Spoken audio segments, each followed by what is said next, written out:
கிருஷ்ணர் வந்து அவரோட திசை, அவருடைய சிந்தனை எல்லாம் வந்து கிருஷ்ணர் பக்கம் திருப்புறாரு. அவர் சொல்றாரு, கிருஷ்ணர் வந்து இந்த டிரான்ஸ்லேஷன்ல நீங்க வந்து பார்க்கலாம், eliminate the envious from the world. அதாவது போராமைக்கு தள்ளப்பட்ட அசுரர்களை அவர் வந்து அழிக்க போறார். அதுதான் பகவானுடைய திட்டம் என்று வந்து காலரூபம் என்றது வந்து இங்க வந்து புரிஞ்சுக்கலாம். அடுத்து 50வது ஸ்லோகம் டிரான்ஸ்லேஷன். தேவர்களுக்கு உதவ வேண்டிய தம் கடமைகளை பகவான் ஏற்கனவே செய்து முடித்து விட்டார். மிச்சத்துக்காக அவர் காத்திருக்கிறார். பகவான் இந்த பூமியில் உள்ளவரை பாண்டவர்களான நீங்களும் காத்திருங்கள். ஓகே, 3 வாரத்துக்கு முன்னே அவர் கேள்வி கேட்டிருந்தார். யாருக்கு அந்த கேள்வி ஞாபகம் இருக்கு? போன வாரமும் அந்த கேள்வி கேட்டேன், முந்தின வாரமும் அந்த கேள்வி கேட்டேன், அதுக்கு பதிலும் சொல்லிட்டேன். 50வது ஸ்லோகத்தை திருப்பி சந்திப்போம்னு சொன்னேன். என்ன கேள்வி அது? யார் கரெக்டாக சொல்றீங்கன்னு பார்ப்போம். யார் கரெக்டாக சொல்றீங்களா? நாளைக்கு அக்ஷயா திருதிக்கிறார். என்ன கேள்வி? என்னோட கேள்வி என்னன்னாக்கா, விதுரர் வந்து திருதராஷ்டிரரை சந்திக்கும் பொழுது, யுதிஷ்டிரரை சந்திக்கும் பொழுது கிருஷ்ணர் அதுக்கு என்ன பதில் சொன்னேன்? இல்ல. ஏன், என்ன காரணம் சொன்னதுக்கு? அதுல வந்து என்ன சொல்லுது, என்ன காரணம் பார்த்தோம்.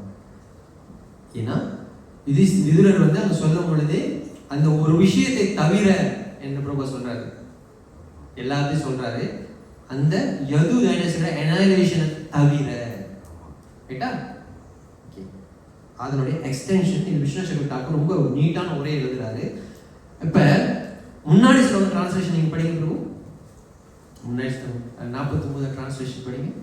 49 வந்து பரமபுருஷ பகவான் ஆகிய ஸ்ரீ கிருஷ்ணர் பொறாமை கொண்டவர்களை தொலைப்பதற்காக அனைத்தையும் விழுங்கிவிடும் கால ரூபமாக இப்பொழுது பூமியில் அவதரித்துள்ளார். பகவான் எதுக்கு வந்திருக்காரு? பகவான் எதுக்கு வந்திருக்காரு? அதர்மவாதிகளை அழிப்பதற்காக, பொறாமை உள்ள அதர்மவாதிகளை அழிப்பதற்காக பகவான் இங்க அவதாரம் பண்ணியிருக்காரு. ஓகேவா? 50வது ஸ்லோகம் டிரான்ஸ்லேஷன்.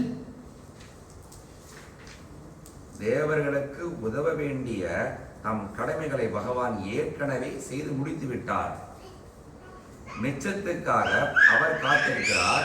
பகவான் இந்த பூமியில் உள்ளவரை பாண்டவர்களான நீங்களும் காத்திருங்கள். ஓகே, அப்போ 49 என்ன சொல்றாரு? பகவான் ஒரு திட்டத்துக்காக வர்றாரு. யாரும் பொறாமை அழு. இங்க என்ன சொல்றாரு? திட்டம் என்னாச்சு? முடிஞ்சிருச்சு. செய்து முடித்து விட்டாருனாக்கா பகவான் வந்தது என்ன காரணம்? அந்த திட்டத்துக்காக. திட்டம் முடிஞ்சிருச்சுனாக்கா பகவான் இருக்கிறாரா? விஸ்வநாத் கூட அதான் உரை எழுதுறாரு. சொல்லி நிறைய ரொம்ப நீண்ட ஒரு உரை வந்து இங்க ஆச்சாரியர் வந்து விளக்குறாங்க. நீங்க பார்க்கலாம். அது பக்கத்துல மிச்சத்துக்காக அவர் காத்திருக்கிறார். மிச்சத்துக்காக 15 அத்தியாயம் 15 தலைப்பு படிங்க. 15வது அத்தியாயம் 15வது சாப்டரோடைய தலைப்பு படிங்க. பாண்டவர்களின் துறவு. மிச்சத்துக்காக, அதான் மிச்சம். பாண்டவர்கள் ரட்சிப்பதற்காக இல்ல. மிச்சம் என்னன்னாக்கா பரிசீலனை வரணும், இவங்களும் கிளம்பணும். மிச்சத்துக்காக அவர் காத்திருக்கிறார். அது 15வது சாப்டர் என்னது? Retirement of the Pandavas. ரைட்டா? அதுதான் மிச்சம். நாரதர் கூட தான் சொல்லுவாரு. யுதிஷ்டிரர் ரொம்ப ஸ்மார்ட். நம்மள மாதிரி இல்ல.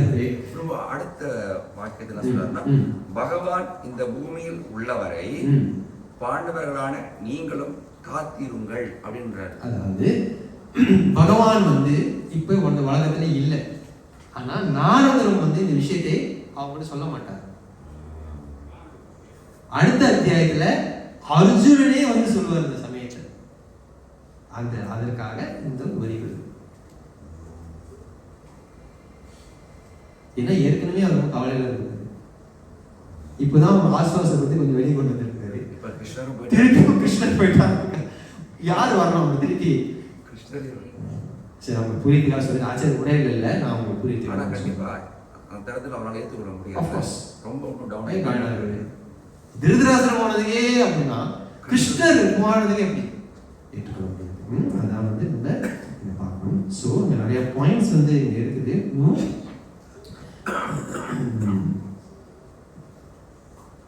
அப்போ நாரத முனிவர் என்ன ஞாபகப்படுத்துறாருன்னா, ஈஸ்வரனை உன் திட்டத்துல நீ ரொம்ப பிஸியா இருக்காத, கிருஷ்ணர் திட்டத்துக்கு நீ வந்து வேலை செய்யறதுக்கு ஆரம்பிக்க வேண்டும். அப்போ நீங்க சமயத்துல பக்தர்களுக்கே வந்து சந்தேகம் இருக்கும், ஏன் இந்த யது டைனஸ்டி அழிஞ்சு போச்சு, ரொம்ப கோரமான ஒரு முறையிலையா யது வம்சமே அழிஞ்சு போச்சு. அது அஃப்கோர்ஸ் அதனுடைய பதில் வந்து 11th canto தான் நம்ம பார்க்க முடியும். அதுதான் வந்து ப்ராப்பரா வந்து பார்க்கலாம். ஸோ ஆச்சாரியர் வந்து பல காரணங்கள் சொல்றாங்க. ஸோ ஒரு காரணம் என்னன்னாக்கா, எது வம்சமே வந்து கிருஷ்ணரை சார்ந்துதான் இருக்கும். இது ஆச்சாரியர் எடுக்கிறாரு. முதல்ல நீங்க என்ன புரிஞ்சுக்கணும்னாக்கா, முதல்ல எது வம்சம் அந்த டைனஸ்டியே காணாம இருந்ததுக்கோ அதுக்கப்புறம் தான் கிருஷ்ணர் அந்த ஜரா என்ற வேடன் முதல் வளராமலும் கிளம்பிடுவாரு. அப்புறம் தான் ஜரா வருவான். இந்த காலை சும்மா இதெல்லாம் வந்து 11th canto நம்ம பார்க்கலாம். அப்போ இந்த எது டைனஸ்டியில் இருக்கிறவங்க வந்து அவங்க எப்பொழுதுமே வந்து ஒரு ஆணவம் என்னன்னாக்கா, நான் கிருஷ்ணருடைய சகா, கிருஷ்ணருக்கு நான் சொந்தக்காரன் அப்படின்னு வந்து அவங்க எப்பொழுதுமே ஒரு என்ன சொல்றது, ஒரு இது இருக்குது அவங்களுக்கு. அதாவது அவங்களுக்கு ஒரு அட்டாச்மெண்ட், நான் வந்து கிருஷ்ணருடையது. அப்போ கிருஷ்ணர் வந்து இந்த எது டைனஸ்டி கிளம்புறதுக்கு முன்னாடி கிருஷ்ணர் கிளம்பி இருந்தாருனாக்கா, அதையும் நிறைய வகையா வந்து ஒரே எழுதுறாங்க, கிளம்பி இருந்தாருனாக்கா அந்த எது வம்சத்தில் இருக்கக்கூடியவர்கள் வந்து அந்த பிரிவை தாங்க முடியாது. அவங்க என்ன பண்ணுவாங்களா, ரிபேல், உலகத்தையே துவம்சம் பண்றது கூட அவங்க தயங்க மாட்டாங்க. ஏன்னா அந்த பக்தியோடைய நிலையினால. அதனால கிருஷ்ணர் வந்து இது பண்றாரு. இன்னொன்று நீங்க என்ன பார்க்கணும்னாக்கா, பிரபாசர் என்ற அந்த இடத்துல போயிட்டு அவங்க சோமபானம், அந்த என்ன சொல்றது, சோமபானம் அந்த லிக்கர்ஸை இது பண்ணி அவங்க சண்டை வந்து அந்த டைனஸ்டி அழிந்து போகுதுன்னு வந்து காரணம். அது வந்து முக்கியமா ஆச்சாரியர்கள் என்ன நடத்துகிறாங்கன்னாக்கா, அவங்க எது டைனஸ்டி 2 வகையான குரூப்ஸ் ஆஃப் செர்வன்ட்ஸ் இருக்காங்க. ஒன்று தேவர்கள், இன்னொன்று பகவானுடைய நித்தியமான இருக்கக்கூடிய நித்திய சகாக்கள். இங்க அந்த பிரபாசத்துல போய் சண்டை போறதெல்லாம் இந்த தேவர்களாக தேவர்கள் அம்சமாக அவதாரம் பண்ண எது தேவர்கள் சோமபானம் குடிச்சது ஆன்மீக லோகத்தை சேர்ந்த அந்த சகாக்கள் கிடையாது. தேவர்கள் அந்த போஸ்ட் காலியா இருக்கு. கிருஷ்ணர் வந்து அவங்களெல்லாம் திருப்பி கூட்டிட்டு போயிடுறாரு ஆன்மீக உலகத்தை. ஆச்சாரிய சுஷகட்டாக எழுதுறாரு. ஆனா இந்த தேவர்கள் திருப்பி அவங்களுடைய போஸ்ட்டுக்கு போய் திருப்பி அவங்க இந்த அவங்க கொடுத்த அந்த சர்வீஸ் முடிக்கணும் இல்லையா, திருப்பி கிருஷ்ணர் வந்து அந்த சண்டையின் மூலியமா திருப்பியும் வந்து அவங்க ரீஇன்ஸ்டேட் பண்றாரு. அப்ப இந்த சோமபானம் முடிச்சது பகவானுடைய நித்திய சகாக்கள் கிடையாது. யாரு? தேவர்களுடைய அம்சமாக இருக்கக்கூடிய யதுஸ். அது நம்ம 11th canto நம்ம பார்த்தோம்னாக்கா ரொம்ப விரிவா இருக்கும். விஸ்வசகட்டாக இருப்பாரு. அதுதான் அதனுடைய பாயிண்ட். ஓகே, இப்போ இங்க வந்து நம்ம என்ன பார்க்குறோம், கிருஷ்ணரை வந்து கிளம்பிட்டாரு. ஏன்னா அங்க பகவானுடைய திட்டம் நிறைவேறிச்சு என்று வந்து அங்க நாரதர் வந்து யுதிஷ்டிரரை சொல்லிட்டார். இப்ப அடுத்து நாரத முனிவர் ஆரம்பத்துல முதல்ல என்ன கேட்கிறாரு, விதுரர், திருதராஷ்டிரர், காந்தாரி எங்க போயிட்டாங்க, ரைட்டா? அந்த கேள்விக்கான பதிலே 59வது ஸ்லோகத்துல இருந்து 60வது ஸ்லோகத்து வரைக்கும் நம்ம பார்க்கலாம். 51 டிரான்ஸ்லேஷன். ராஜனே, திருதராஷ்டிரர் அவரது தம்பி விதுருடன் மனைவி காந்தாரியுடனும் இமயமலையின் தென்பகுதியில் உள்ள பெரும் ரிஷிகளின் ஆசிரமங்களை அடைந்து விட்டனர். ஓகே, அப்ப இப்ப என்ன சொல்றாங்க, இந்த காந்தாரி, திருதராஷ்டிரன், விதுரர் எங்க போயிட்டாங்க? ஹிமாலயா. சொல்றது ஹிமாலயா மவுண்டன்ஸ் அப்படின்னு வந்து சொல்றாரு 51வது ஸ்லோகத்துல. ஓகே, 52 அந்த இடம் சப்தரோத 7 பிரிவுகளை கொண்டுள்ளது என்று அழைக்கப்படுகின்றது. ஏனெனில் அங்குள்ள கங்கை நதி 7 கிளைகளாக பிரிக்கப்பட்டுள்ளது. 7 பெரும் ரிஷிகளின் திருப்திக்காகவே இவ்வாறு செய்யப்பட்டது. ஓகே, அதாவது அவங்க கிளம்பி இப்ப எங்க போயிருக்காங்கனாக்கா ஹிமாலயா பக்கம், மவுண்ட் ஹிமாலயா அந்த பக்கம் வந்து அவங்க போயிருக்கிறாங்க. அங்க போயிட்டு அங்க சப்தஸ்ரூபா 7 பிரிவுகளாக இருக்கக்கூடிய அந்த இடத்துல வந்து அவங்க இருக்கிறாங்க. நிறைய ரிஷிகள், this was done for satisfying rishi என்று வந்து நம்ம இங்க பார்க்கிறோம். அடுத்து 53. இப்பொழுது திருதாசரர் சப்தஸ்ரோத கரையில் தினமும் காலை, நடுபகல், மாலை ஆகிய 3 வேளைகளில் குளிப்பதன் மூலமாகவும் அக்னிஹோத்திர யாகத்தை செய்வதன் மூலமாகவும் மற்றும் நீரை மட்டுமே பருகுவதன் மூலமாகவும் அஷ்டாங்க யோகத்தை தூங்குவதில் ஈடுபட்டுள்ளார். இது மனதையும் புலன்களையும் அடக்க உதவி செய்தவுடன் குடும்ப பாசத்தை பற்றிய எண்ணத்திலிருந்து ஒருவரை முழுமையாக விடுவிக்கின்றது. ஓகே, இப்ப திருதராசர் என்ன பண்றாரு? திருந்திட்டாரு. என்ன பண்றாரு? அஷ்டாங்க யோகம் என்ன பண்றாரு? இது ஞாபகம் வச்சுக்கணும். அஷ்டாங்க யோகம் என்ன அடுத்த 2-3 ஸ்லோகத்துல நம்ம வந்து இது சம்பந்தமா திருப்பி நம்ம வந்து பார்க்க வேண்டும். அஷ்டாங்க யோகத்தை பயிற்சி பண்றார். 54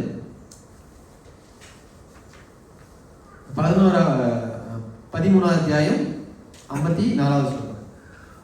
ஆசனங்களையும் யோகாசனங்கள் சுவாச முறைகளையும் கட்டுப்படுத்துவதனால் புலன்களை பரமபுருஷ பகவானை நோக்கி திரும்பி பௌதிகமான சத்வம், ரஜஸ், தமஸ் என்னும் ஜட இயற்கை குணங்களில் கலங்கங்களால் பாதிக்கப்படாமல் இருக்க முடியும். ஓகே, அப்போ இங்க என்ன ஆகுது?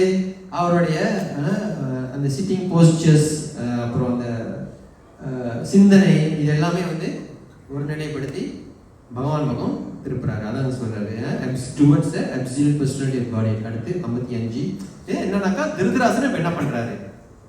திருதராசன் எங்க இருக்கிறாரு? ஹிமாலய பக்கத்துல இருக்கிறாரு. என்ன பண்றாரு? அஷ்டாங்க யோகத்தை பயிற்சி பண்றாரு. அடுத்து 55 அறிவின் உதவியால் ஒரு ஜீவராசியான தான் பரம பிரம்மத்துடன் தன்மையில் ஒன்றானவர் என்ற அறிவுடன் அப்பிரம்மத்தில் திருதாசரர் தமது தூய சுரூபத்தை ஐக்கியப்படுத்தி கொள்ள வேண்டும்.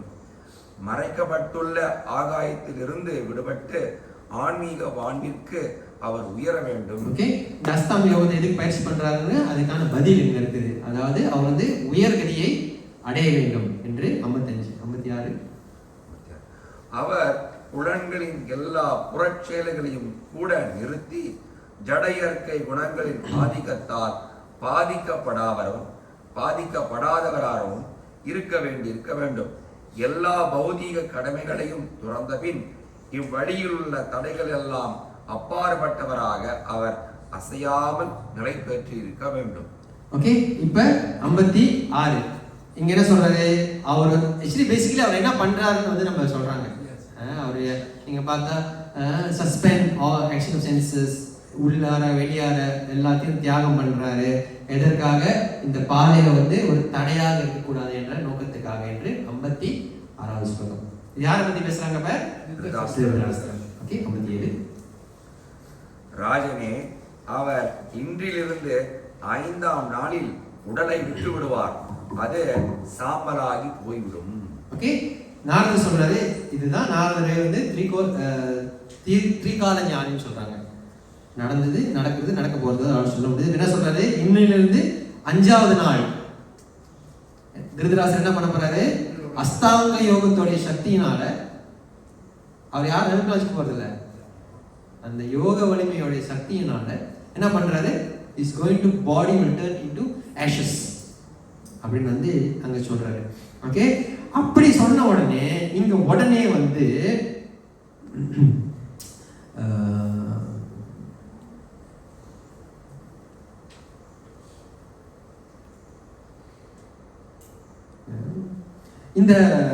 இந்த மாதிரி சொன்ன உடனே யுதிஷ்டிர மகாராஜா உடனடியாக வந்து, இது ஆச்சாரியர்கள் வந்து புரிந்துக்காக சொல்றாங்க, உடனடியாக வந்து அவர் யோசிக்கிறாராம். உடனே நாங்க போனோம். ஏன்னா என்னது போனோம்? அந்திம காரியம் செய்யணும் அப்படின்னு வந்து யுதிஷ்டிர மகாராஜா யோசிக்காததுக்கு முன்னதே வந்து நாரதர் சொல்றாரு, body will turn into ashes. அப்ப நீ போக தேவையில்லை. அப்ப யுதிஷ்டிரர் யோசிச்சாரு, சரி இவர் செத்து போயிட்டாரு, என்னோட பெரியமா யாரு, காந்தாரி, நான் உங்களை போய் காப்பாற்ற போறேன் என்று நினைக்கும் பொழுதே 58வது ஸ்லோகம், யோக சக்தியினால் உண்டாகும் தீயில் பரணசாலியுடன் தன் கணவரின் தேகம் எரிக்கப்படும் பொழுது வெளியிலிருந்து அதை கவனித்துக் கொண்டிருக்கும் பதிவிரதையான அவரது மனைவியும் ஆழ்ந்த கவனத்துடன் அந்த தீயில் பிரவேசிக்க போகிறார். காந்தாரி என்ன பண்ண போறாங்க? நீ காந்தாரியும் போக தேவையில்லை. என்ன காந்தாரியும் திருதராஷ்டிரனோட அவங்களுடைய உடலை வந்து விட போறாங்க. அது பிரபுபாட் வந்து இந்த சதி அதை பத்தி வந்து பிரபுபாட் இருக்காரு. Says to wife like Gandhari would feel separation of husband to be more burning than actual fire. ஏன் உதிக்கிறாங்கனாக்கா அவங்க கணவனை பிரியுது வந்து உண்மையிலே ஊதி சாகிறதோட வந்து அந்த பிரிவு வந்து இன்னும் உயர்க்குமா அவங்கள பிரபுபாட் இருக்கிறாங்க. புரியுதா உங்களுக்கு? உதாரணத்துக்கு திருதராஷ்டிரன் செத்து போயிட்டாரு, காந்தாரி இருக்கிறாங்கனாக்கா அந்த திருதராஷ்டிரன் இல்லாத கவலை இங்க நெருப்புல குதிக்கிறத விட அந்த கவலை இன்னும் அதிகமா இருக்குமா. அதுக்கு பேசாம அப்படின்னு சொல்றாரு. Such a lady can also observe sati voluntarily. There is no criminal force. அப்படின்னு சொல்றாரு. 59 விதுரர் அந்த ஆச்சரியத்தை கண்டு மகிழ்ச்சியும் துன்பமும் மேலிட அப்புண்ணிய தீர்த்தத்திலிருந்து கிளம்பி சென்று விடுவார். ஓகே, இப்போ யுதிஷ்டிரர் யோசிக்கிறாரு, okay Gandhari okay, Dhritarashtra okay, இப்போ விதுரர் இருக்காரு. இப்போ நாரதர் சொல்றாரு, ஒரே ஒரு ஸ்லோகம் சொல்லிட்டு போறாரு, நீ எங்கேயுமே போக வேண்டாம், ஏன்னா ஏற்கனவே சொல்லிட்டா நீ கிருஷ்ணோட திட்டத்துக்கு அதுக்கப்புறம் நீ செய்யன்னு சொல்லிட்டாரு. அப்போ ஒன்னொன்னா சொல்லிட்டு போறாரு, திருதராஷ்டிரனுக்கு ரைட் சைட் தேவையில்ல, அவங்க கூட லேஷ் ஆயிரும், காந்தாரிக்கும் அதே நிலைமை. அடுத்து இங்க விதுரர் அங்கிருந்து அவரு கிளம்பி போயிடுவாரு, உனக்கு அங்கேயும் வந்து வேலை இல்லை என்று சொல்றாரு. இங்க முக்கியமா நீங்க 2 வார்த்தைகள் வந்து கவனிக்க வேண்டும். ஹர்ஷ சோக யுக்தஸ் தஸ்மாத் சொல்லுங்க, படிங்க. ஹர்ஷ சோக, ஹர்ஷ சோக சந்தோஷம் கவலை, ஹர்ஷன மகிழ்ச்சி, சோகம்னா துக்கம். யாருக்கு யாருக்கு? குருநந்தனா அப்படின்றது. ஃபிலிம் டிரான்ஸ்லேஷன் படிங்க. விதுரர் ஓகே, அவர் அந்த ஆச்சரியத்தை கண்டு மகிழ்ச்சியும் துன்பமும் மேலிட. ஓகே, இப்போ என்னோட கேள்வி, விதுரர் யாரு? மகாத்மா. நாரதர் என்ன உபதேசம் பண்றாரு? இதுக்கு நீ கவலைப்படக்கூடாதுன்னு சொல்றாரு. ஏற்கனவே விதுரரும் திருதராஷ்டிரனும் இதுதான் உபதேசம் பண்றாரு. அப்புறம் ஏன் இங்க விதுரருக்கு சோகம் வருது? ஆச்சாரியர்கள் இருக்கிறாங்க, யாராச்சும் சொல்ல முடியுதா? யோசிக்க முடியுதா? சந்தோஷமும் இருக்கு, துக்கமும் இருக்கு. ஏன் சந்தோஷம் அப்படின்னாக்கா கடைசியில திருதராஷ்டிரன் வந்து அந்த ஆத்மகதியை அடையிறதுக்காக அந்த முறையை வந்து பின்பற்றதுக்கு எக்ரி பண்ணிட்டாரு, அது சந்தோஷம். ஏன் கவலை?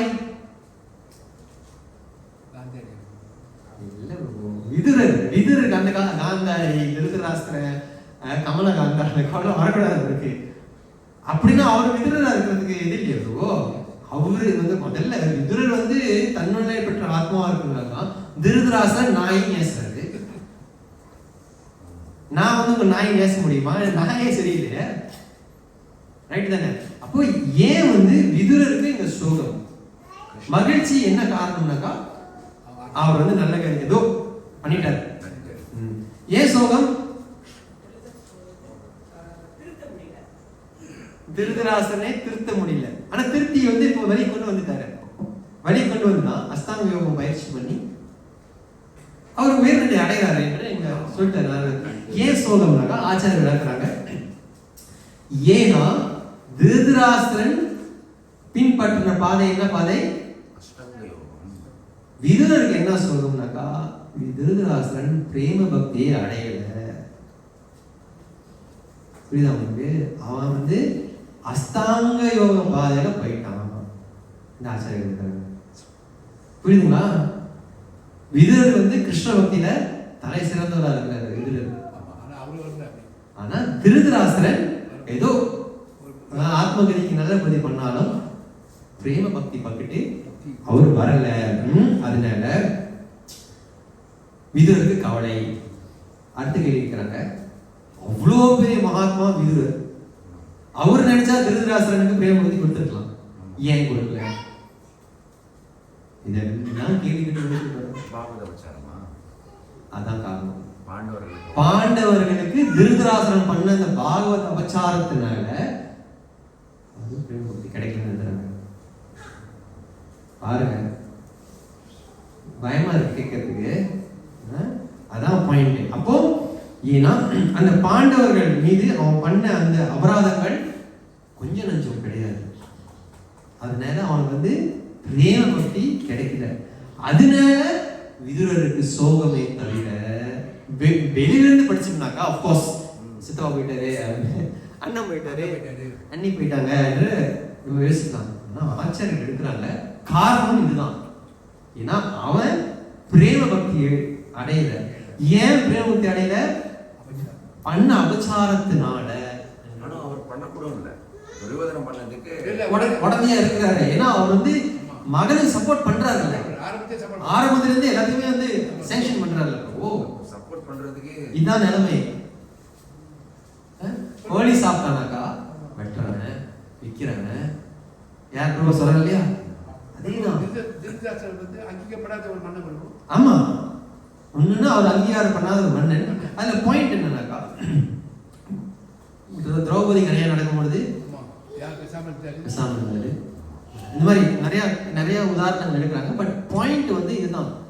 அவர் செய்யல நம்ம சொல்ல முடியாதுன்னா அவருக்கு ஒரு துணையா இருக்கு. இப்ப நான் சொல்றேன்னு வச்சுக்கோமே, நம்மளுடைய விமல பாலராம் பிரபு மோசமானவர் என்று நான் ஒரு சொல்றேன்னா அவங்ககிட்ட, நீங்க ஒண்ணுமே சொல்லல, ஆனா சிரிச்சுட்டு ஆமா அந்த மாதிரி நம்ம புரிஞ்சுக்கணும். இந்த மாதிரி ஸ்டேட்மெண்ட்ஸ் பிலாசபிக்கலி அந்த மாதிரி தான் நம்ம புரிஞ்சுக்கணும். ஓகே, அடுத்து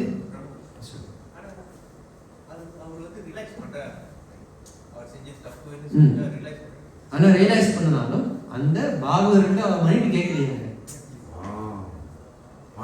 யாருக்கிட்ட நீங்க அபச்சாரம் பண்ணீங்களோ அவங்களுக்கான தான் சொல்லணும். திருதராஷ்டிரன் ரிலேஷன் இருந்துச்சான்னு நமக்கு தெரியல, ஆச்சாரியர் எடுக்கல. அதனாலதான் அவன் அஸ்தாங்க யோகத்தை பிரிச்சு பண்றான்.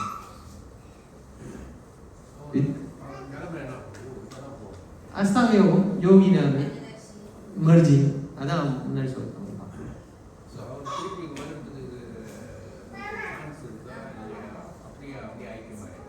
அது பிரம்மஜோதியில ஐக்கியமா. அதனால அந்த நீங்க தெரியும், பகவானை 3 வகையா உணர்வாங்க. பிரம்மன், பரமாத்மா, பகவான் என்று சொல்றோம். பெரும்பாலும் இந்த அஸ்தாங்க யோக முறை உள்ள இருக்கக்கூடிய அந்த பரமாத்மாவை அவங்க தியானம் பண்ணி அவரை போய் அடைவாங்க. ஸோ அது Prabhu actually it is also spiritual core. அதையும் நம்ம புரிஞ்சுக்கணும்.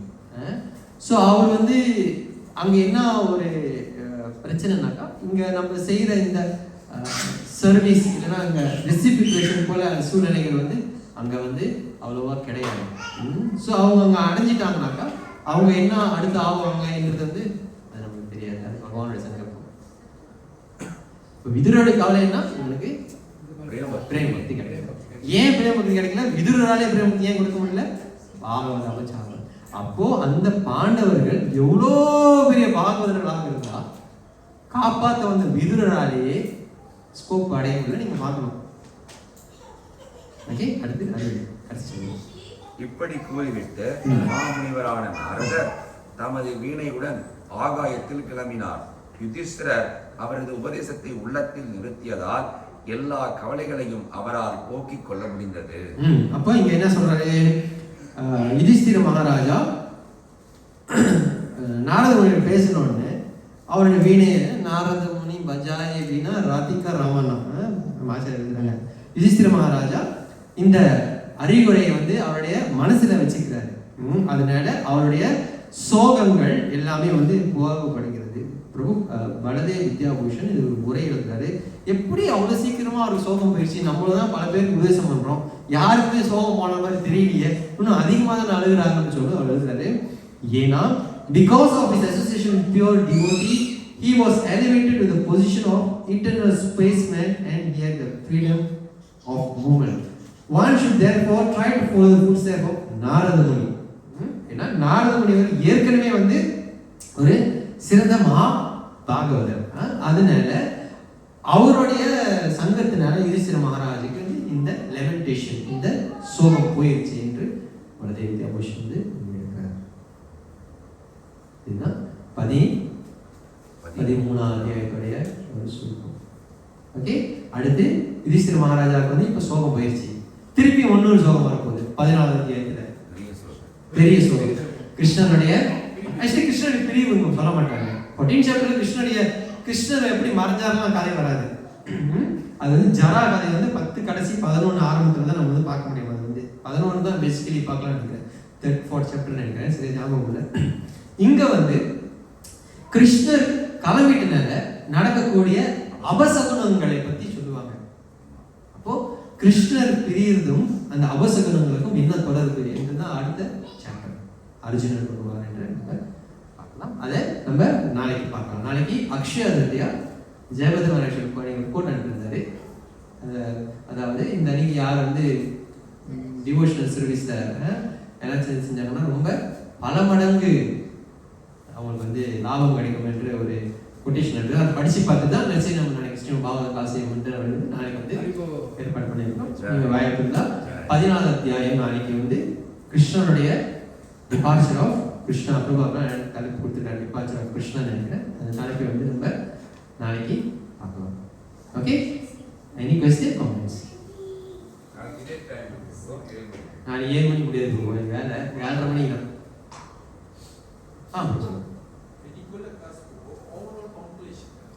கம்ப்ளீட் சொல்றாரு. என்ன பண்ணிடலாம் சொல்லுங்க மாதிரி.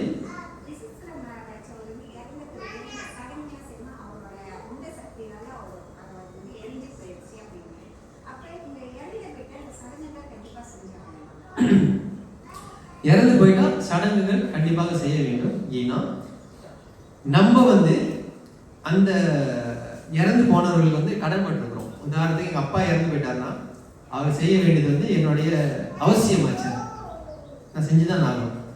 இங்க என்ன சூழ்நிலைனாக்கா எங்க அப்பா வந்து அஸ்தாங்க யோகத்தினால இறக்கலையே, இயற்கையுடைய உபாதினால தான் இறக்குறாரு அவர் வந்து. ஆனா அங்க திருதராஷ்டிரன் அந்த அஸ்தாங்க யோகத்தோட வழிமுறையினால இஸ் ஆல்ரெடி பீன் பியூரிஃபைட். அதனால இது தேவைன்னு சொல்றாங்க. ஆனா நம்மளுக்கு நான் சொல்றது ஃபைனல் ரைட்ஸ், அதாவது செத்து போனால செய்யக்கூடிய அந்த அந்தியஸ்தி, அந்திம சடங்குகள் சொல்லுவாங்க. அவங்க பத்தஜி இறந்து போயிட்டோம்னா அவங்க கிருஷ்ணாகிட்ட போறாங்களா கூடியம்ல பிறக்கிறாங்களா அது நம்மளுக்கு தெரியாது. ஆனா அதை நீங்க செய்யலன்னா அதற்கு நீங்க பாவத்துக்கு ஆளாவீங்க. ஏன்னா உங்க கடமையில நீங்க மீறுறீங்க. ஏன்னா புத்திரனுடைய கடமை அதுதான். அவங்க கிருஷ்ணகிட்ட போறாங்கன்னா நம்மளுக்கு தெரியாது. கிருஷ்ணகிட்டே போகலாம், இல்ல திருப்பியும் வந்து கேரளா வரையும் பிறக்கலாம், இல்ல பாயசாரம் பிறக்கலாம்னு தெரியாது. ஆனா செய்யலன்னா உங்களுக்கு கொடுத்த அந்த கடமையில நீங்க மீறதுனால நீங்க வந்து அதற்கு ஆமா சாஸ்திரம் அந்த விதிகளை கொடுத்துருக்கு இல்லையா. அதோடைய அடுத்து பெரியப்பா மகன் சித்தப்பா அந்த மாதிரி சாஸ்திரம் கருட படத்துல அதனுடைய யாருமே இல்லைன்னா நண்பரும் செய்யலாம், யாருமே இல்லைன்னா அவரே வந்து இறக்காததுக்கு முன்ன வந்து அது என்ன இது அது வந்து ஒரு சடங்கு இருக்கு. அதாவது வந்து ஒரு கோஷாலால போயிட்டு ஒரு சடங்கு செய்யணும், அது செய்யலாம். என்னமோ கருட புராணத்துல இதற்கான ஆல்டர்னேட்டிவ்ஸ்லாம் கொடுத்துருக்காங்க. சரி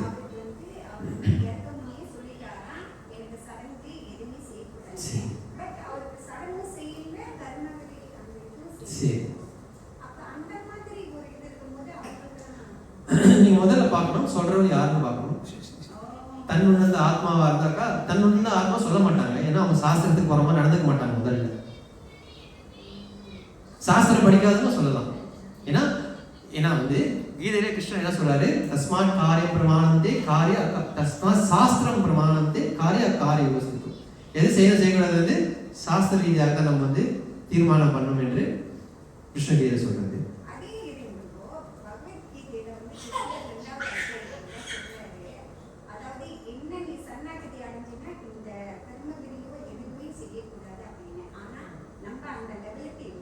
சொல்ல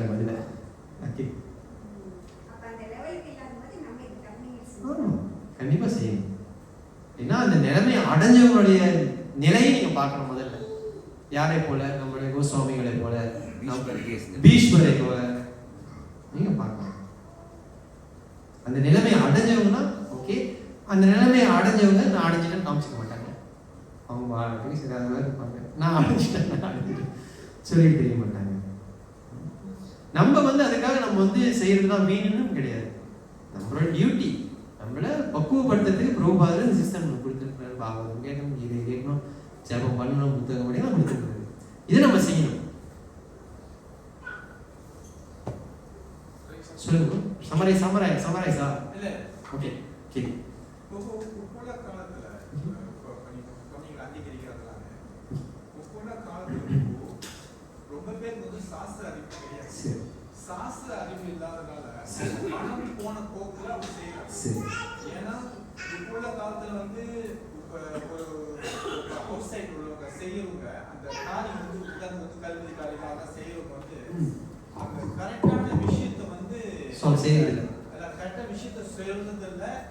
அப்ப ஒரு என்ன சொல்றாங்க, ஒரு சாங்கியம் சொல்லிட்டு ஒரு தத்துவத்தை வச்சுக்கிட்டு அதை பின்பற்றுறாங்க. இப்போ பக்தர்கள் இதுலயே பக்தர் இதுலயே அப்ப நம்ம ஒரு இந்த சொசைட்டில வாழ்றதுனால இந்த மாதிரியான ஒரு தாக்கம் நமக்கு இருக்கு. ஏன்னா இப்ப நமக்கு தெரியுது சாஸ்திரம் ஃபுல்லா தெரியலாம், இப்படி தெரியுது. ஆனா நம்மளோட சொந்தக்காரங்க அவுட்சைட்ல பூராக ஒன்றும் தெரியுது. அப்ப ஒரு காரியம் நடத்தும் போது எல்லாரும் வராங்க. அப்ப நம்ம ஒன்றிதான் இருக்கிறோம், அவங்க மெஜாரிட்டி கூட. அவங்கள சொல்றதுதான் சரி, நம்ம சொல்றது சரியில்லை. அந்த நேரத்தில் அந்த வாக்குவாதம் அந்த அந்த சாங்கிய குழப்பம். அப்ப எப்படி இந்த சமுதாயம் இப்படி அவங்க செய்யற அந்த கர்மனாலதான் இந்த மாதிரி அவங்களுக்கு இது மாதிரி வருதா, இல்ல இவங்களுக்கு அந்த சாஸ்திர அறிவு இல்லாதனால அவங்கள நரகத்துக்கு போடுறாங்க? அப்புறம் கேள்வி புரியுதுன்னு இருக்கலாம், டிரான்ஸ்லேட் பண்ண அவசியம் இல்லை. இது படம் இதுக்கு பதில் இருக்குது. என்ன சொல்றதுனாக்கா, முதல்ல பாவம் சொல்றது அப்பாவாவது அம்மாவாவது பிரச்சனை இல்லை. அப்பா அம்மாவாய் பிள்ளைய சரியா தர்ம பாதையில வளர்க்கறது தான் பெற்றோருடைய கடமை. பெற்றோர் பிள்ளைகளுக்கு அந்த தர்ம சொல்லி கொடுக்காதனால அப்பா அவனுக்கு தெரியாது. முதல் படி பெற்றோர் தான் போகும். ஏன்னா அவங்க தான் சொல்லி தரணும். அப்ப அவங்களுக்கே சாஸ்திரம் தெரியலனா இன்னும் முன்னாடி போகணும். பெற்றோர்கள் அவங்க கடமையிலிருந்து மீறினாலதான் இந்த பிரச்சனையே அஸ்திவாரமே அதுதான். ரைட்டா இருக்கும். ஏன்னா அவங்களுக்கே சாஸ்திரம் தெரியல. அப்போ அப்படி இருக்கும் பொழுது இந்த மாதிரி சூழ்நிலையில அஃப்கோர்ஸ் நம்ம போயிட்டு அங்கே போய் அவங்ககிட்ட வாதம் பண்ணுறதுனாலையோ இல்லை அவங்ககிட்ட தர்க்கம் பண்ணுறதுனாலையோ ஏதாவது ஒன்றும் பெருசாக ஒன்றும் நடக்க போகிறது கிடையாது. ஏன்னா அவங்க ஏற்றுக்க மாட்டாங்க. ஏன்னா நம்ம சொல்றது அவங்களுக்கு ஒரு பெரிய வினோதமான ஒரு விஷயமா இருக்கும். என்ன அப்புறம் நீங்கள் போய் சொல்ற அப்படின்னு சொல்லுவாங்க. ஒரு விஷயம் இந்த கருமதி இல்லை, அந்த இதில் செய்யக்கூடாது. ஆனால் அதுதான் முக்கியமாக எல்லாம் செய்யறாங்க. கோச்சி போகிறதா? ஆமாம் ஆமாம் சாஸ்திரம் ஆமாம் ஆமாம். ஸோ நம்மளுடைய கடமை, ஒரு டிவோட்டி என்ற நம்மளுடைய கடமை என்னன்னாக்கா, நம்ம இந்த சூழ்நிலையில இது எடுத்து சொல்றது நம்மளுடைய டியூட்டி. அது கேட்கறதும் கேட்காததும் அவங்களுடைய தலைவர். அவ்வளோதான் நம்ம செய்ய முடியும். பகவான்கிட்ட பிரார்த்தனை பண்ணி வேண்டியதான், ஜாமம் பண்ண வேண்டியதான். ஏன்னா எப்படி வாழணும் எப்படி வாழக்கூடாது என்ற சூழ்நிலை அங்கே சாஸ்திரத்தில் விளக்கப்பட்டிருக்கு. ஸோ அவங்க சாஸ்திரம் தெரியலன்னா முதல்ல பெற்றோர்கள் தான் அதற்கு காரணம். அதான் okay. Any other question bro? ஓகேவா? ஓகே. இது கருட புராணத்தில் இதுக்கான உரைகள்லாம் இருக்குது, நம்ம படிச்சா பார்க்கலாம். Any other question? எல்லாரும் கிளியர்? ஸோ கலியுகத்தில் செய்யக்கூடாத விஷயங்கள் நிறைய இருக்குது. அந்த இறந்து போனவங்க மாமிசம் படைக்கிறது, சன்னியாசம் எடுக்கிறது, அண்ணன் பொண்டாட்டி கல்யாணம் பண்ணுறது, அதெல்லாம் கலியுகத்தில் செய்யக்கூடாது சாஸ்திரத்தை விதிக்கப்பட்டிருக்கு. அதெல்லாம் செஞ்சாங்கன்னாக்கா அவங்க நிலைமை ரொம்ப மோசமாக இருக்கும். அதுவும் சாஸ்திரத்தை ஓகேவோ? இன்னைக்கு ஓகேவான சாப்டர், நாளைக்கும் ஓகே, நாளைக்கு பெரும்பாலும். அஃப்கோர்ஸ் நம்ம எல்லாத்துலேயுமே வந்து தத்துவார்த்தங்கள் எடுத்து பேசிக்கிட்டே இருக்கலாம். ஆனால் அது வந்து அது நமக்கு பேலன்ஸ் பண்ணிக்கணும். இல்லைன்னா ரொம்ப ஹெவியாக இருக்கும். எஸ்பெஷலி நீங்கள் வந்து எக்ஸாம்பிள் ஓகே 15 சாப்டர் எடுத்தீங்கன்னாக்கா, பாண்டவர்கள் வந்து ரிட்டையர்மெண்ட், அர்ஜுனன் வர்றது, இந்த கதையெல்லாம் வந்து இந்த 15 சாப்டர் வரும். அது பெருசாக ஒரு ஒரு கருத்தை நம்ம வந்து பார்க்க முடியாது. ஆனால் பிரபுபாதர் பொற்கோட்டில் 10 நிறையா முக்கியமான பாயிண்ட்ஸ் வந்து கொடுப்பாரு. அந்த மாதிரி தத்துவார்த்தங்கள் நம்ம நிறைய பார்க்கலாம். நம்ம பார்ப்போம் என்ன நடக்குது. Okay, any other questions, comments? சடங்குகள் சாஸ்திரத்துல எப்படி சொல்லுது அப்படிதான் செய்யணும். என்ன சடங்கு சொல்றீங்க? எல்லாமே ஒரு சடங்கு தான் மாதிரி. ஆக்சுவலி ஹரே கிருஷ்ணாவுக்கு ஒரு சடங்கு கிடையாது, அதெல்லாம் கற்பனை.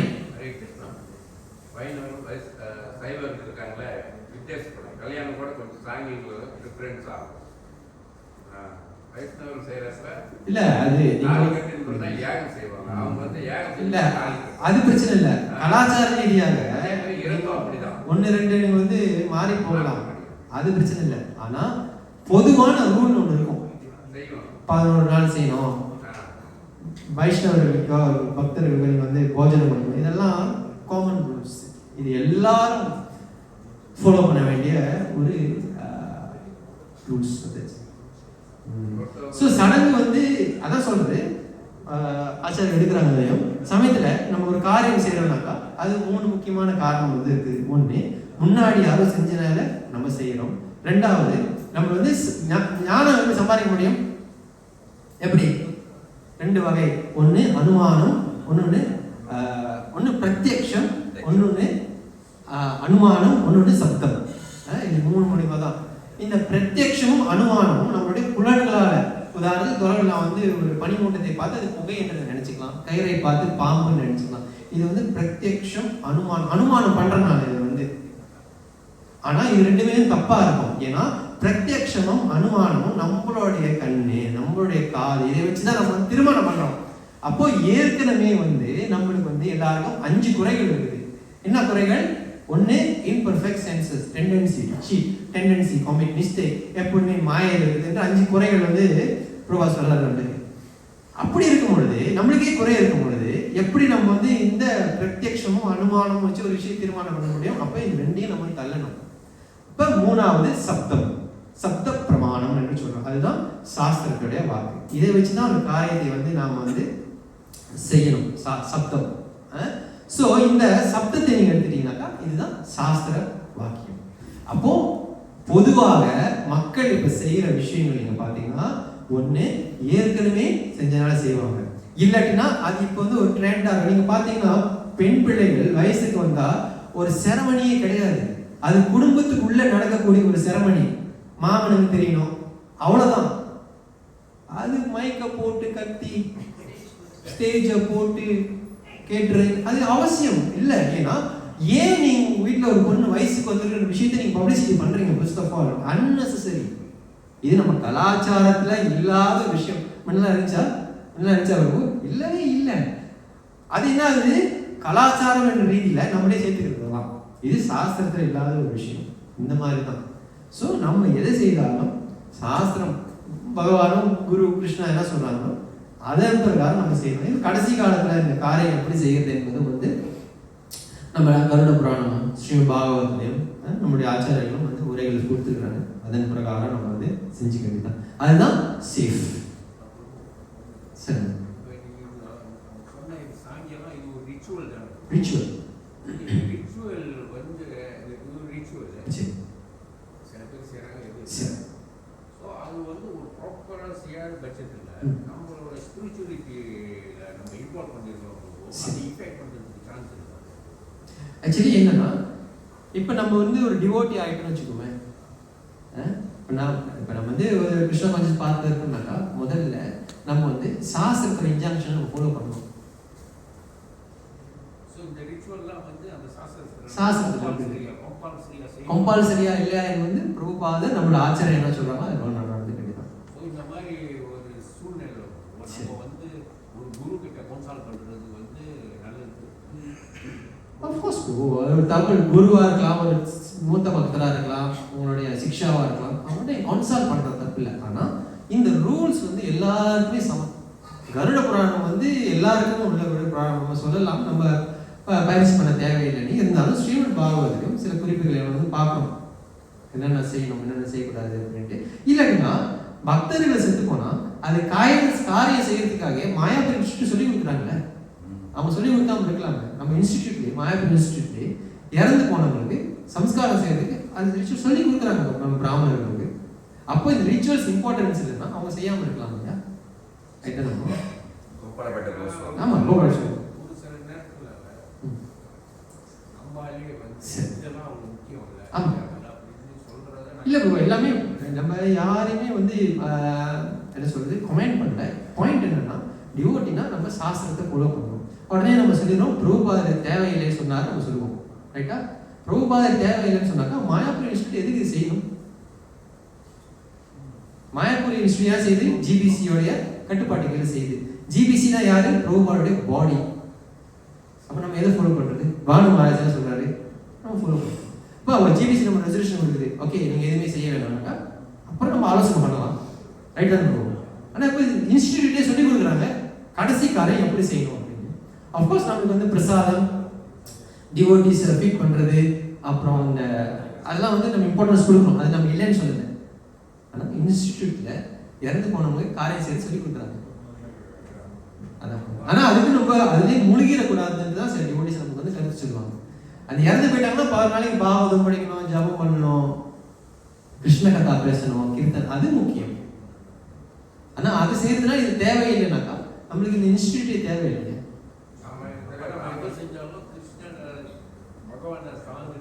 ஆஃப்கோர்ஸ் ஸ்ரீராமாயணத்தில் பார்த்தீங்கன்னா ராமரே வந்து செய்யறாரு. சைதன்ய மகாபிரபு அவங்க அப்பா ஜெகநாத் மிஸ்ரா இறந்த உடனே கயாவுக்கு போறாரு.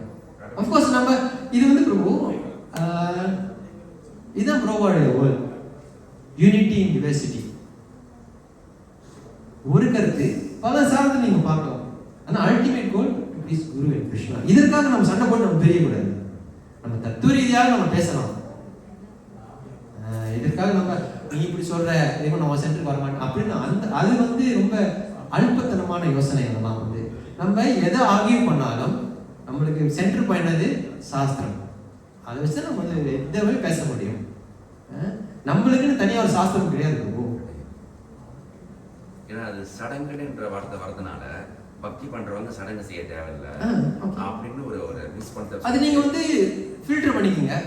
மாயாபுரி இன்ஸ்டிடியூட் என்ன சொல்றாங்க நீங்க ஃபாலோ பண்ணுங்க. ஆச்சாரியர் என்ன சொல்றாங்கன்னா இதெல்லாம் வந்து நித்திய நம்மளுடைய கடமைகள். நித்திய நைமித்திக கர்மான்னு இருக்கு நம்மளுக்கு. நித்திய நைமித்திக விசேஷ கர்மான்னு 3 இருக்கு. நித்தியம்னாக்கா டெய்லி செய்யற கர்மா, நைமித்தியம்னா இந்த மாதிரி ஒகேஷனலா நம்ம செய்யக்கூடிய.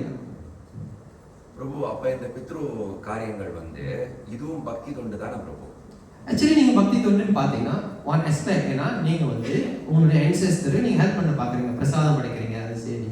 அதே சமயத்துல உங்களுக்கு அது தேவையில்லை, நான் வந்து நல்ல ப்ராக்டிஸ் பண்றேன், குரு கிருஷ்ணா பார்த்துப்பாரு நினைச்சீங்கன்னா அதான் பிரபு நீங்க கன்சிடர் பண்ணாரு. அந்த கொஸ்டின் நெக்ஸ்ட் பிரபு ரைட்டுங்க. இந்த கிளாஸ் கேட்கல சரியா நடந்துருக்கு கேட்டு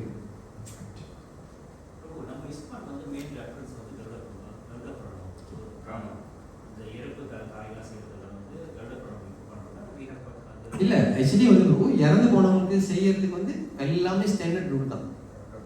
11 நாள் மாமிசம் கலக்கக்கூடாது, இது அது எல்லாமே standard rule. Garuda Puranam, Srimad Bhagavatam 10th day 11th day soul depart. So அது 16 days இருக்கு, 30 days இருக்கு. அஃப்கோர்ஸ் அது நம்ம நீட்டாக வரோம். ஆக்சுவலி நீங்கள் ஒன்று புரிஞ்சுக்கணும், இஸ்கான் என்ற இயக்கத்துக்குன்னு தனியாக ஒரு எதுவுமே கிடையாது. நம்ம இஸ்கானே வந்து சாஸ்திரத்தை ஃபாலோ பண்ணுற ஒரு இயக்கம் கொடுப்போம். என்ன ஸ்கிரிப்சர் சொல்லுதோ நம்ம அதை ஃபாலோ பண்ணுறோம். பாகவதம் என்ன சொல்லுது, கீதை என்ன சொல்லுது, புராணங்கள் என்ன சொல்லுது.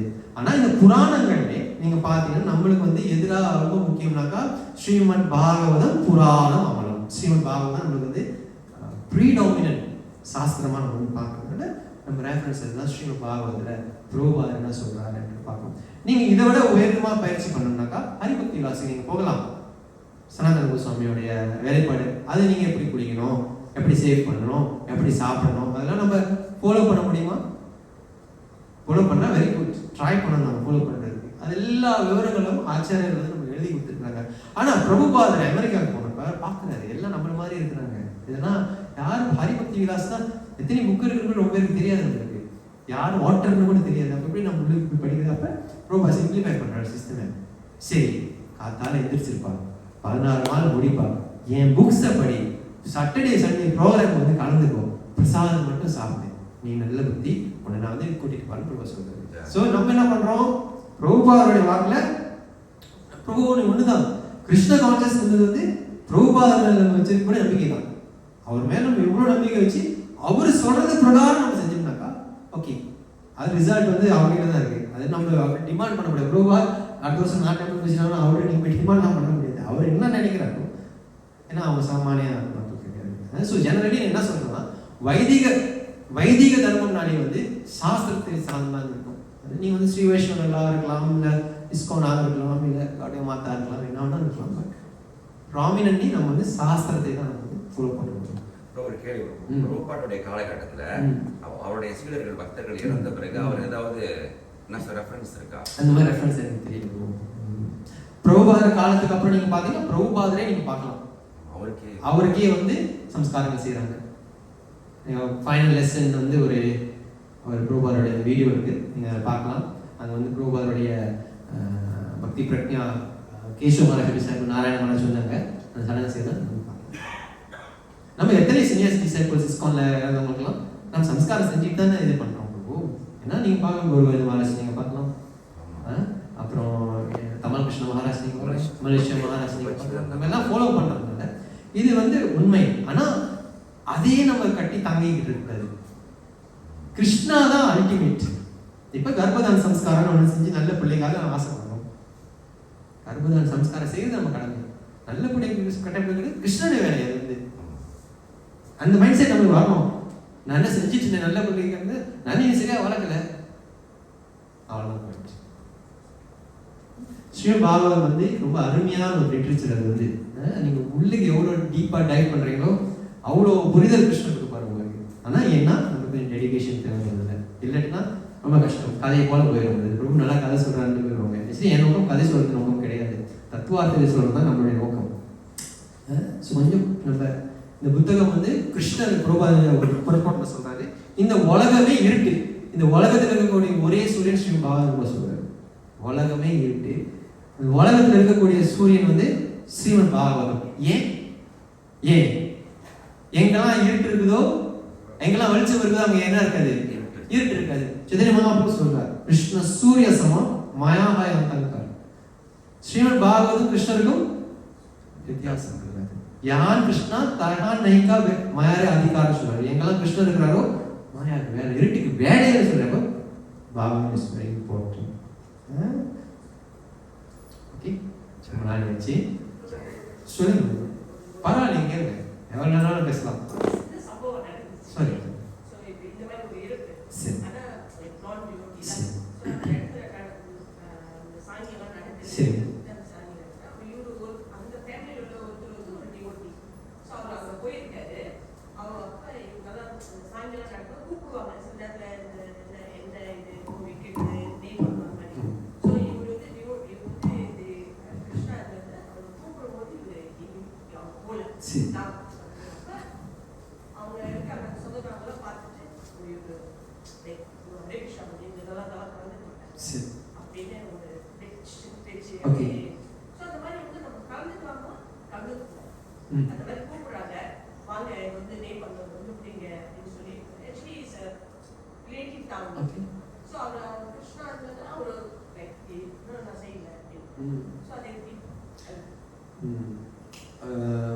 பிரபுபாதர் வந்து நினைக்கிறேன், எனக்கு சரியா ஞாபகம் இல்லை எதுன்ட்டு. ஆக்சுவலி நீங்க வந்து இந்த விதுரன் கதை கூட பார்க்கலாம். அந்த பிரபுபாடு எழுதுவாரு என்னன்னா, விதுரர் வந்து உடனே சொல்லியிருக்கலாம் கிருஷ்ணர் கிளம்பிட்டாருன்னு.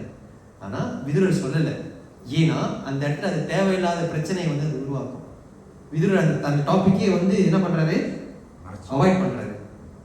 ஸோ நம்ம சமுதாயத்தோட வாழும் பொழுது ஏற்கனவே ஹரே கிருஷ்ணனால எல்லாம் அலறாங்க பேசிக்கலி, பிகாஸ் ராங்லி ப்ரீச்ட். எல்லாத்தையும் போட்டு சாத்துறது இது அதுன்ட்டு கடைசியில் அவங்களுக்கே என்ன இருக்குன்னு நம்மளுக்கு தெரியாது. கடைசியில் அது மாதிரி பேசணும் பிறகு காணாமல் போயிட்டாங்க. ஸோ ஏற்கனவே பொதுமக்கள் இடையிலே வந்து ஹரே கிருஷ்ணனாலே கொஞ்சம் தயக்கம் வந்து இப்பொழுதும் இருக்குது. நமக்கு தெரியணும், நம்ம பார்க்குறோம், நம்ம பேசுகிறோம், பழகிறோம். ஸோ அந்த மாதிரி இருக்கும் பொழுது நம்ம இந்த மாதிரி சோஷியல் ஐண்டாலஜிஸ்ட் போய் கலந்துக்கிட்டு, உதாரணத்துக்கு அந்த பிரபு ஏன் அதில் கலந்துக்கலன்னு எனக்கு தெரியல, அவர் தனிப்பட்ட காரணம் இருக்கலாம். என்னோட ஒப்பீனியன் கிடையாது, நான் கேட்டதை வச்சு நான் ஒன்று சொல்கிறேன். நம்ம ஒப்பீனியன் சொல்லக்கூடாதுங்க, அடி வந்துடும். எனிவேஸ் என்னன்னாக்கா நம்ம அந்த மாதிரி செய்யறதுனால அவங்க மற்ற நம்ம சொந்தக்காரங்க ஹரே கிருஷ்ணா வார்த்தைக்கு வாய்ப்பே இல்லாமல் போயிடும். ஒரு கால் நீங்கள் போய் கலந்துக்கிட்டீங்கன்னாக்கா, ஓகே நான் பிரசாதம் ஸ்பான்சர் பண்ணுறேன் கொஞ்சம் அவங்க ஏற்றுக்கோங்க மாதாஜி. நம்ம நோக்கம் அதுதான், ஏதோ ஒரு வகையில் கிருஷ்ணரோட அவங்க சம்மந்தப்படுத்த தான் நம்ம நோக்கம். இதை நம்ம செய்யறதுனால இதுக்கு மேலே சாவுன்னு கூப்பிட மாட்டாங்க. இது நமக்கு தேவையில்லாத பிரச்சனை. இது உண்மைதான். இப்போ நான் வந்து அந்த காலத்துக்கிட்ட போயிட்டு ஓகே சரி சந்தோஷப்பட்டாங்கன்னா சரி அவங்க சந்தோஷத்துக்காக இல்லை, அது நம்மளுடைய கடமையும் கூட. நம்ம கடமை எனிவே உட்காந்து நம்ம என்ன சொல்கிறோம், சரி நாளைக்கு 5 நிமிஷம் பக்தர்கள் வந்து போயிடும், அவங்க ஒத்துக்குவாங்க. இது எது சிறந்தது நீங்கள் சொல்லுங்க. என்னுடைய வீண் பிடிவாதத்துக்காக நான் வந்து ஆக்சுவலி மகாராஜ் என்ற அறிவுரை நிறைய கொடுத்துருக்காரு. ஒன்று என்னன்னாக்கா, நீ ரொம்ப சீரியஸாக ப்ராக்டிஸ் பண்ணு, அது உன்னோட வச்சுக்கோ. அது நீ போய் மற்றவங்ககிட்ட அமல்படுத்தி அவங்க பயமுறுத்துறாரு. நான் எவ்வளோ ப்ராக்டிஸ் பண்ணுறேன், நான் வந்து ஓகே அவர் சொல்ல நல்லா ப்ராக்டிஸ் பண்ணு, ஆனால் நீ போய் அடுத்த முடிச்சு அது பயமுறுத்துறாரு. ரைட் தான். என் ஃப்ரெண்ட் அவர் போலீஸ் ஆஃபீஸர், அவர் சொந்தக்காரங்க இறந்துட்டார். ஒன்றுமே அவர் எந்த இதுலேயும் ரிப்போர்ட் பண்ணலன்னு சொன்னார். ஆனால் இவர் வந்து நான் டிவோட்டி, இவர் அந்த எல்லாமே இவர் தான் வந்து எல்லாமே செஞ்சுருக்காரு. இவர் வந்து என்கிட்ட வந்து கேட்குறாரு, என்ன சார் இது வந்து இந்த மாதிரி புஸ்தகம்லாம் வந்து ஹரே கிருஷ்ணானா இது ஒன்றுமே இருக்கலாம் அப்படின்னு யாருமே சொன்னேன். இவங்களாம் அந்த மாதிரி செஞ்சுக்கிட்டு இருந்துருக்கு. நான் போல நல்லாமே செய்யலாம், பிரச்சனை இல்லை. இப்போ நீங்கள் செஞ்சனால உங்களுக்கு 1000 புண்ணியம், உங்களுக்கு 1 கோடி புண்ணியம். நீங்கள் செய்கிற மாதிரி செய்யுங்க. இது வந்து அவங்களுக்கு தனிப்பட்ட ஒரு இது. இதை பற்றி ஒன்றுமே சொல்லி கொடுத்துருக்காங்க. அந்த மாதிரி இல்லை. ஆமாம், அதெல்லாம் இண்டிவிஜுவல்ஸோடைய அவங்களுடைய இதுதான் வந்து ஒரு ஆள் வந்து அந்த மலையாள சொல்லுவாங்கல்ல, நீலா செத்திச்சு சுப்பலாங்க அந்த கதை தான். ஒன்று இப்போ உதாரணத்துக்கு என்னுடைய எக்ஸ்பீரியன்ஸ் நீங்கள் பார்த்தீங்கன்னா, எனக்கு தெரிஞ்சவங்க அந்த பக்கத்தில் இருக்கிறவங்க வந்து அவங்களும் டியூட்டி கிடையாது. இப்போ நான் போயிட்டு அவங்களுடைய சடங்குகள் நம்ம கலந்துக்கிறேன். இப்போ அந்த ஒரு ஃபேமிலியில் எப்போ இறப்பு நடந்தாலும் அவங்க 11th டே அப்சர்வ் பண்ணுறாங்க. கோதானம் லஞ்சம் ஃபார்மில் கொடுக்குறாங்க, மாயப்பூரில் ஏதோ ஒரு கோதானம் செய்கிறாங்க.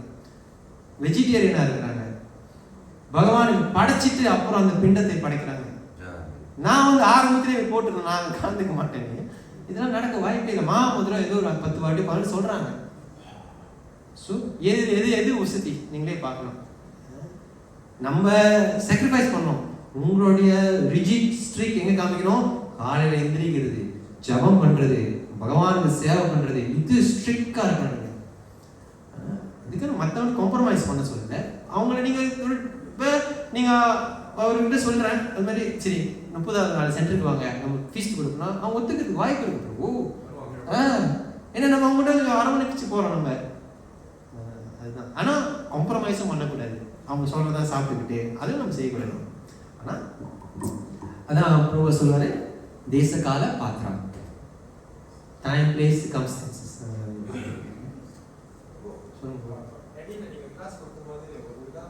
இவங்க மறந்துட்டு போகிறேன், சொல்லுங்க.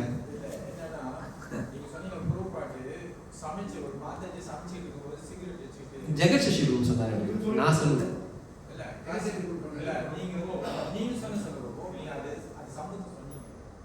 சரி சொல்லுங்க. ஓகே, எனிவேஸ் ஆமாம்.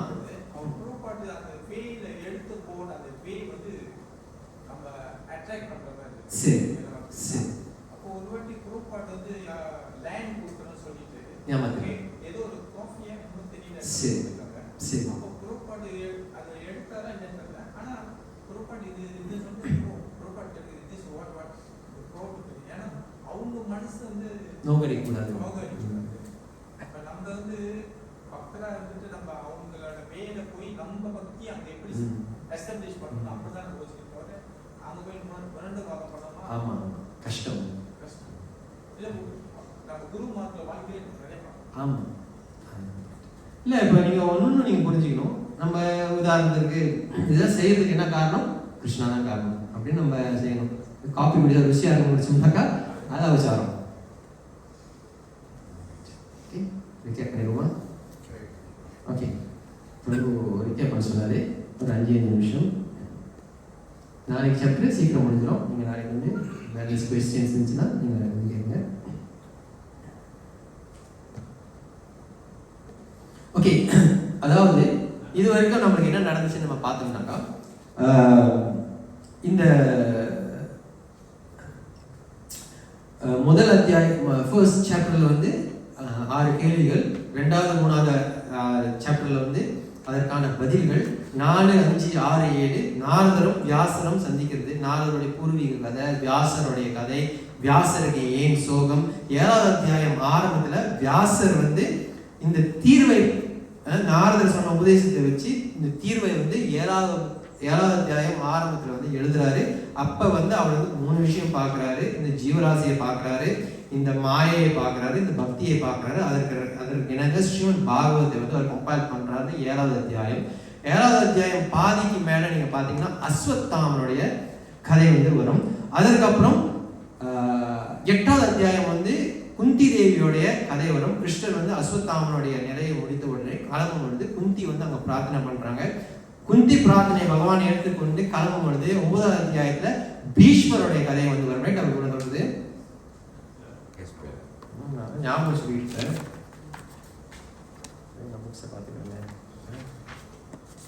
ஓகே. 9வது அத்தியாயம் வந்து பீஷ்மர் வந்து அம்பு படுக்கையில் இருக்கும் பொழுது அவர் வந்து அங்க இது பண்ற சூழ்நிலை. அப்புறம் 10, 11 பகவான் வந்து துவாரகைக்கு கிளம்புறது. அதுக்கப்புறம் பகவான் வந்து ஹஸ்தினாபுரத்துல போய் சேர்றது. இது வந்து 10, 11. அப்புறம் 12வது அத்தியாயம் வந்து பரிஷித் மகாராஜாவுடைய அப்பியரன்ஸ். நான் ஏற்கனவே சொல்லிட்டேன், ஆக்சுவலி சாப்டர் வந்து கொஞ்சம் தலைகீழ இருக்குதுன்ட்டு. ஏன்னா பரிஷித் மகாராஜா முதல் பிறந்ததுக்கு அப்புறம் தான் கிருஷ்ணன் வந்து ஹஸ்தினாபுரத்தை விட்டு கலந்து துவாரகாய்க்கு போறாருன்னு நம்ம ஏற்கனவே பார்த்துட்டோம். அப்புறம் இன்னைக்கு வந்து நம்ம வந்து 13வது அத்தியாயம் திருதராஷ்டிரனுடைய கதையை வந்து நம்ம வந்து பார்த்துட்டு இருக்கிறோம். அதாவது ஆரம்பத்துல பரிஷித் மகாராஜா பிறந்த உடனே யுதிஷ்டிர மகாராஜா ரொம்ப சந்தோஷமா இருக்கிறாரு. இந்த 13வது அத்தியாயம் ஆரம்பத்திலே பார்க்கிறோம். வேண்டிய தானங்கள் செய்யறாரு. அந்த பௌத்திரன் பிறந்துட்டாங்க வந்து ரொம்ப சந்தோஷப்பட்டு இருக்கும் பொழுது அங்க வந்து திடீர்னு வந்து விதுரர் வந்து அங்க வராரு. ஏன்னா விதுரர் ஏற்கனவே போர்க்காலத்துல வந்து அவர் இந்த யாருக்கும் நம்ம உபயோகமா இருக்க மாட்டேன்னு தீர்த்த யாத்திரைக்கு போய் மைத்ரேய ரிஷிகிட்ட போயிட்டு ஞான உபதேசம் பண்ணிட்டு பாகவதம் ஆரம்பத்திலே 13வது அத்தியாயத்துல வந்து பார்க்கிறோம்.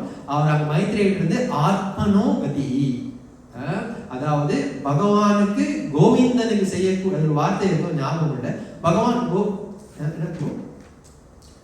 கோவிந்தனுக்கு செய்யக்கூடிய பக்தி, அதை பத்தி மைத்ரேய மொழியிலிருந்து கத்துக்கிட்டு வந்து அவர் வந்து யுதிஷ்டிர மகாராஜா சந்திக்கிறாரு. அதுக்கப்புறம் ஜெய்தேக பக்திர் கோவிந்தே இந்த ஆரம்பத்தில் 13வது அத்தியாயத்தை பார்க்கலாம். அதுக்கு பிரகாரம் வந்து யுதிஷ்டிர மகாராஜா சந்திக்கிறார்.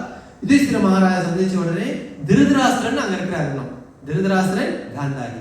ஏன்னா எல்லா பிள்ளைங்களும் செத்து போனோன்னே இவங்களை வந்து யுதிஷ்டிர மகாராஜா பராமரிக்கிறாரு. யார? திருதராஷ்டிரனையும் காந்தாரியும். அப்ப விதுரர் சொல்றாரு, திருதராஷ்டிர மகாராஜா உங்களுக்கு வயசாச்சு, ஏற்கனவே குருடு, இப்ப காதும் கேட்கல, கண்ணும் தெரிய மாட்டுது, புத்தியும் வேலை செய்ய மாட்டுது, பல்லும் லூசாச்சு, கல்லீரலும் போச்சு, இதெல்லாம் உண்மையிலே பாபு சொல்லக்கூடியது. அப்படி சொல்லி அவருடைய உடலுடைய அந்த பலவீனத்தை வந்து நாரத முனிவர் வந்து விதுரர் வந்து திருதராஷ்டிரன் சொல்றாரு. அது சொன்ன உடனே அடுத்து சொல்றாரு, உனக்கு கொஞ்சம் கூட வெக்கமா இல்லையா? இவனுங்க தான் நீ விஷம் வச்சு சாவடிக்க பார்த்த, அவன் வீட்லயே இருக்கிறிய, பீமா வீட்டுல நாய் மாதிரி சாப்பாடு வெயிட் பண்றிய, உனக்கு வெக்கமா இல்லையா? இந்த இடத்த விட்டு உடனே கிளம்புன்னு வந்து விதுரர் வந்து திருதராஷ்டிரன் சொல்றாரு. அதற்கு எனக்கு விதுரர் வந்து சொன்ன உடனே விதுரர் வந்து மகாத்மானால திருதராஷ்டிரன் வந்து உடனே காட்டுக்கு கிளம்பி போறாரு. யார போறா? திருதராஷ்டிரன், காந்தாரி, விதுரர் 3 பேரும் கிளம்பி போறாங்க. அப்போ மறுநாள் காலையில யுதிஷ்டிர மகாராஜா அந்த அரசுக்கு வரும்போது அங்க பார்த்தா இவங்க யாருமே காணோம்னே வந்து அங்க விதுரர் வந்து அங்க யுதிஷ்டிர மகாராஜா வந்து அங்க யோசிக்கிறாரு. அப்ப சஞ்சயர் கிட்ட கேட்கிறாரு எங்க போயிட்டாங்க இவங்களாம் கேட்கும்போது சஞ்சயர் சொல்றாரு, முஷித்தோ என்னை ஏமாத்திட்டு இவங்களாம் போயிட்டாங்க அப்படின்னு வந்து சஞ்சயர் வந்து அவங்க சொல்றாரு.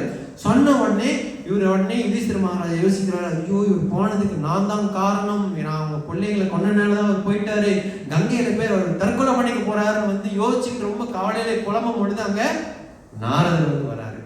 நாரதர் வந்து சொல்றாரு, இது எல்லாமே நீ கவலைப்படுறதுக்கு அவசியமே கிடையாது, இதெல்லாம் பகவானுடைய ஒரு திட்டம். ஏன்னா ஜெகத் சர்வ என்னது இந்த ஸ்லோகம் சொல்றாரு, இந்த எல்லா அந்தத்துக்கும் ஸ்தானமாக இருக்கக்கூடியது வந்து ஈஸ்வரன் பகவான் என்று சொல்றாரு. நீ வருத்தப்படுறதுக்கு அவசியம் இல்லை அப்படின்னு சொல்லிட்டு உபதேசங்களை வந்து ஆரம்பிக்கிறாரு. அந்த உபதேசம் சொல்றாரு, நீ கவலைப்படாத, ரெண்டாவது உன்னையே நீ பாதுகாத்துக்க முடியாது, நீ எப்படி திருதராசனை பாதுகாக்க முடியும், காலத்தின் கோலத்தின் கீழே பகவான் திட்டத்தின் பிரகாரம் நடக்கும். உடனே இவர் கவலைப்படுறாரு, அவர் சாப்பாடு இல்லாம போயிருமே அப்படின்னு வந்து கவலைப்படும் பொழுது திருதராசன் சொல்றாரு, நாரத முனிவர் சொல்றாரு, ஜீவோ ஜீவஸ்ய ஜீவனம், ஒரு பெரிய உயிர்வாளிக்கு சின்ன உயிர்வாளி ஒரு இறகு, அதனால அவங்க எப்படியாச்சும் பொழைச்சிக்குவாங்க அப்படின்னு சொன்ன உடனே அவர் சொல்றாரு, திருதராஷ்டிரன் வந்து நல்ல கதியை அடைஞ்சு அஸ்தாங்க யோகத்தை பயிற்சி பண்ணி அவர் உடலை எரித்துக்கிட்டார். அது உடனே யுதிஷ்டிரர் கிளம்புறாரு, நான் போய் கடைசி காரியம் செய்ய போறேன், போக வேண்டாம், உடனே எரிச்சிட்டாங்க, 5 நாள்ல கிளம்பிடுவாங்கலாம், நீ போக வேண்டாம்னு வந்து அங்க சொல்லி அப்புறம் சொல்றாரு, சரி நான் காந்தாரியாச்சும் கூட்டிட்டு வரேன்னு கிளம்புறதுக்கு பார்க்கும்போது யுதிஷ்டிரன் அங்க வந்து விதுரர் நாரத முனி யுதிஷ்டிரர் என்ன சொல்றாரு, காந்தாரியும் அவங்க நெருப்புல குதிச்சுட்டாங்க, அங்கேயும் நீ போகாத, சரி நான் விதுரனை போய் கூட்டிட்டு வரேன்னு போனாங்க, விதுரர் அந்த இடத்துலயே இல்லை, அவங்க கிளம்பி ரொம்ப நாள் ஆச்சு, சரி இப்ப நான் என்னதான் பண்ணணும் என்று சொன்ன உடனே அவர் வந்து அங்க சொல்றாரு, நீ வந்து கிருஷ்ணருடைய திட்டத்துக்கு ஏற்ப நீ நடந்து கொள்ள வேண்டும் என்று 48வது ஸ்லோகத்தில் சொல்றாரு. 49வது ஸ்லோகத்தில் என்ன சொல்றாரு, கிருஷ்ணர் வந்த நோக்கம் அவங்களுடைய எதிரிகளான போராமையுற்ற அசுரர்களை அழிப்பது என்று 49வது ஸ்லோகம். 50வது ஸ்லோகத்துல வந்து என்ன சொல்றாரு, பகவான் வந்த திட்டம் முடிந்து விட்டது, இதற்கு அப்புறம் நீ இந்த மாதிரி நடந்து கொள்ள வேண்டும் என்று சொல்லி 51 இருந்து 60 வரைக்கும் நீ எப்படி நடந்துக்கணும்னு வந்து 51, 52 வந்து சொல்றாரு. நீ வந்து கிருஷ்ண கதைகள் கேட்கணும் அப்படின்னு சொல்லிட்டு 53 நினைக்கிறேன், அதுக்கு மேல ஆரம்பிக்கிறாரு. திருதராசர் கிளம்பிட்டாரு, அஸ்தாங்க யோகத்தை வந்து பயிற்சி பண்ணினாரு, உடம்பு எரிஞ்சு போச்சு, இதுதான் நிலை. கடைசியில யுதிஷ்டிர மகாராஜா என்ன சொல்றாரு, சோகம் எல்லாம் தீர்ந்துருச்சு, நான் திருப்தியா இருக்கிறேன். அப்போ கொஞ்சம் ஆசுவாசப்படுற யுதிஷ்டிரருக்கு இன்னொரு பெரிய அதிர்ச்சி காத்து கொண்டு இருக்குது. அடுத்த அத்தியாயம். ஹரே கிருஷ்ணா. ஸ்ரீபாதகி